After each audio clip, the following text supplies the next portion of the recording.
Pada masa pemerintahan Sultan Agung Mataram mencapai zaman keemasan dan bercita-cita untuk mempersatukan seluruh tanah Jawa dan mengusir kekuasaan asing dari bumi Nusantara termasuk VOC.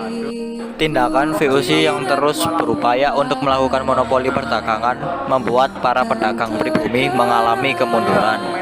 Kebijakan memonopoli perdagangan juga mengakibatkan penderitaan rakyat. Sultan Agung merencanakan serangan ke Batavia. Ada beberapa alasan kenapa Sultan Agung merencanakan serangan ke Batavia, yaitu 1. Tindakan monopoli yang dilakukan VOC. 2. VOC sering menghalang-halangi kapal-kapal dagang Mataram yang akan berdatangan ke Malaka. Ketiga, VOC menolak untuk mengakui kedaulatan Mataram. Dan 4. Keberadaan VOC dan Batavia telah memberikan ancaman serius bagi masa depan Pulau Jawa. Berikutnya, jalannya perlawanan. Pada tahun 1628, Sultan Agung telah mempersiapkan pasukan dengan segenap persenjataan dan perbekalan untuk menyerang Batavia dengan Gubernur Jenderal VOC-nya adalah J.B. Coen.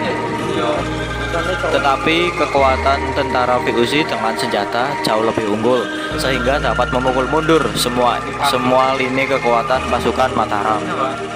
Pada tahun 1629, pasukan Mataram kembali diberangkatkan menuju Batavia. Belajar dari kekalahan terdahulu, Sultan Agung meningkatkan jumlah kapal dan senjata. Ia juga membangun lumbung-lumbung beras untuk persediaan bahan makanan seperti di Tegal dan di Cirebon. VOC mengirim kapal-kapal perang untuk menghancurkan lumbung-lumbung yang dipersiapkan pasukan Mataram. Di Tegal, tentara VOC berhasil menghancurkan 200 kapal Mataram, 400 rumah penduduk, dan sebuah lumbung beras. Dengan mengandalkan persenjataan yang lebih baik dan lengkap, akhirnya VOC dapat menghentikan serangan-serangan pasukan Mataram. Pasukan Mataram semakin melemah dan akhirnya ditarik mundur kembali ke Mataram.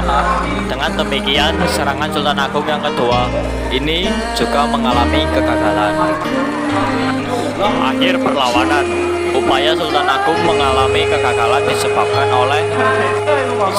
Persediaan makanan dibakar oleh Belanda. 2.